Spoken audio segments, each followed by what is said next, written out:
Welcome to Frances Quilts, the site dedicated to the wonderful art of quilting, with a few other fun things thrown in as well. If you like what you see here, be sure to give it a thumbs up and subscribe so that you can be notified of future videos. Hey guys, welcome back to Frances Quilts. Last Friday I showed you my foray into the grid quilting world, and I learned that it was harder than I thought it was going to be. If you remember, I ended up doing just some basic arcs from corner to corner. One of my readers actually commented that she loved those orange peels, and I thought, oh, that is what they're called, orange peels. So today I was going to go into some different things, but I decided instead, let's just stick with orange peels and see what else we can do with them. There's a couple things I found that I think you'll enjoy. Before I start working on this little section, I'm just going to do another section with some of these orange peels and then see if I can play with filling them in. One of the things that I did do is I switched over away from my ruler foot. I was originally had a ruler foot on here, and instead I put my open-toed free motion quilting foot. My idea is that maybe I can see a little bit better so that I can be more careful to actually hit those points when I need to. I love working with my ruler foot because it means I can just switch easily between ruler work and free motion quilting.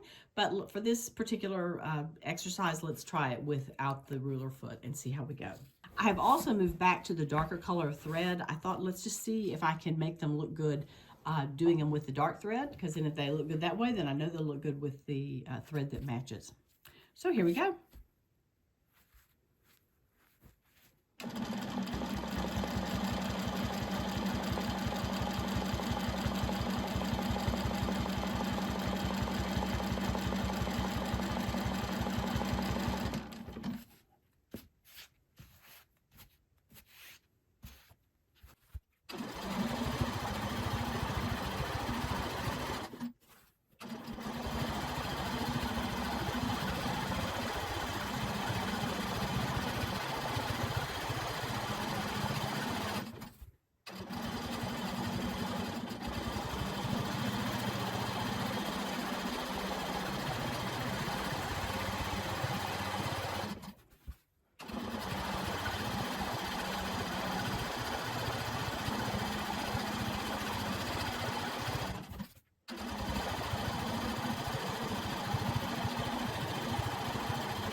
Oops, I was thinking about something else and didn't make that one wide enough, but that's all right. Let's keep going.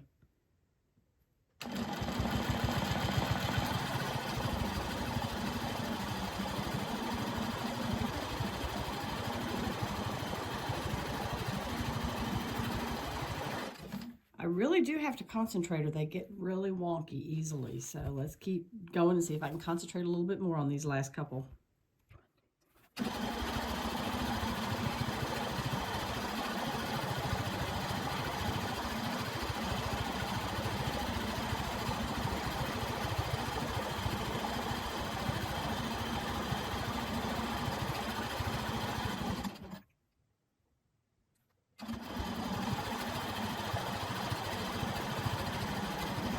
I'm finding that I really don't like working this side to side like this, so I think I'm going to turn it, and that way I'm working vertically. That just seems to work better for me.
I think the trick with these really is to connect into that line when you're coming back down this way and follow that little line right there.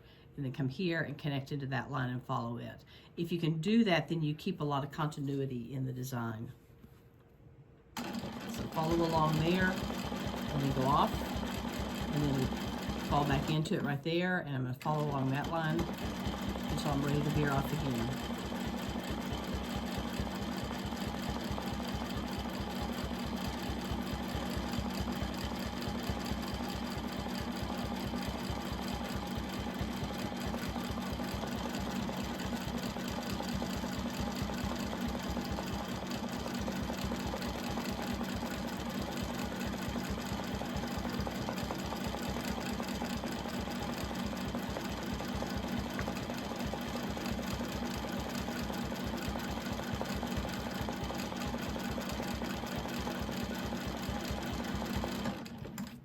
Okay, I've got another grid drawn. Now the question is, what can I do inside these little areas right here that might add a little more interest to it?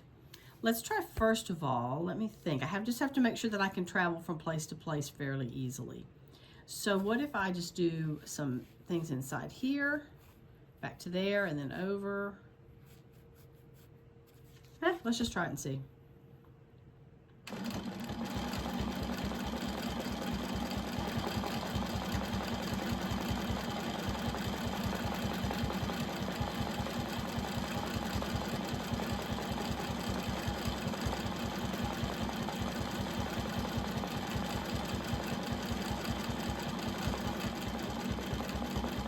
At some point I have to come out of that and come back down to the point and then over to my next one. So there'll be a little bit of backtracking each time I do it.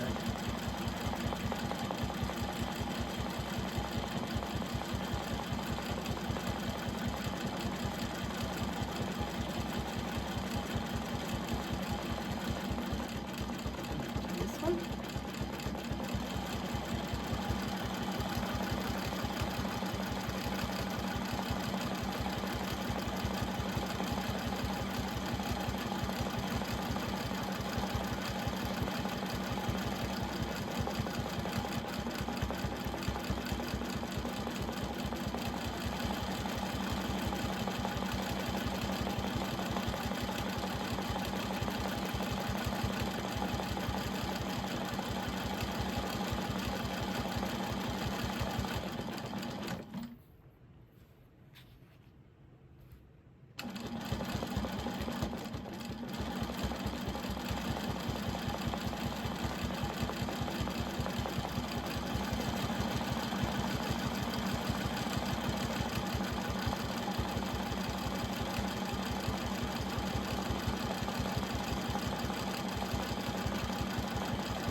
That's not too bad.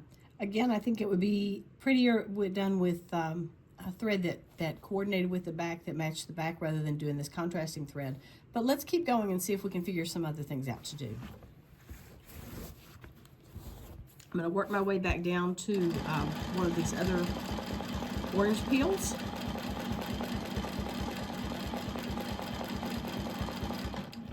Now, what happens if we do lots of little lines in here and really fill it in tight? Let's see if I can do it.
I forgot to put this last line in, so I'm having to do that on each one of them.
Those look all right too. I obviously have to be very careful to keep these lines as even as I can, but that's not too bad either. I kind of like that.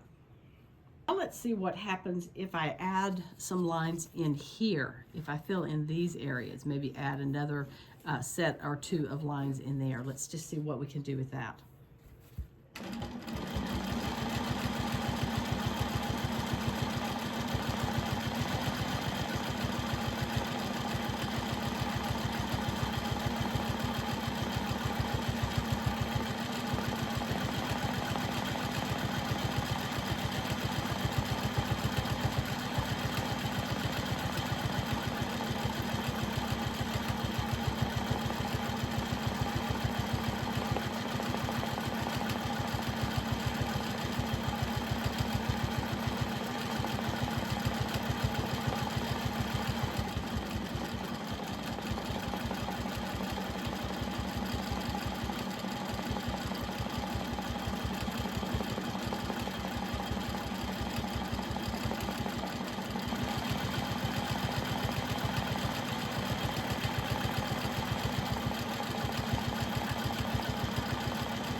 whatever I'm doing here, I need to make sure I'm adding an uneven number of lines. So if I'm starting here and I'm going to come up here, there's 1, 2, 3, 4. If I do 5 lines, then that gets me set to go to the next one.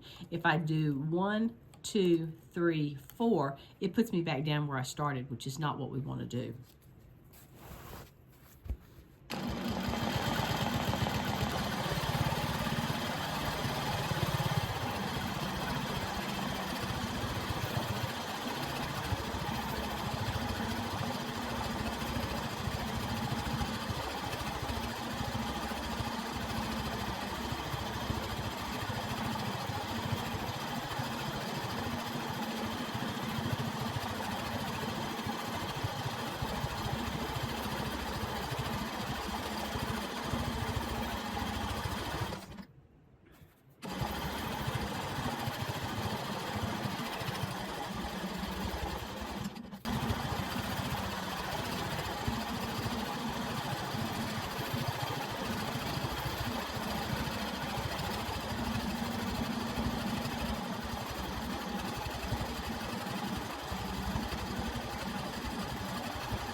Kind of like doing this where I'm adding a whole bunch more lines in these little petal areas right here. It's easier to do because you don't feel like you have to be quite as careful. You don't have to be quite as precise when you're doing these because if you get one of the lines out of the line, you know, there's 4 of the lines in the same area. This one I feel like I need to be a little bit more precise on because I feel like you really see all of those differences. This one up here, I don't know that I need as much to worry about the precision on it, but of these 3 designs, this one is definitely the easiest to do. In case you haven't figured it out from listening to me, I have the flu. So that's all we're going to do for today. Come back next week and we'll have some more grid quilting and see what else we can come up with besides orange peels. Thanks for joining me here today, and I'll see you next time on Frances Quilts. Remember, if you like what you've seen, be sure to give it a thumbs up and subscribe. Please check out my website and daily blog at francesquilts.com, and I can be found on Facebook and Instagram at Frances Quilts. Thanks so much for joining me. Hope to see you again soon.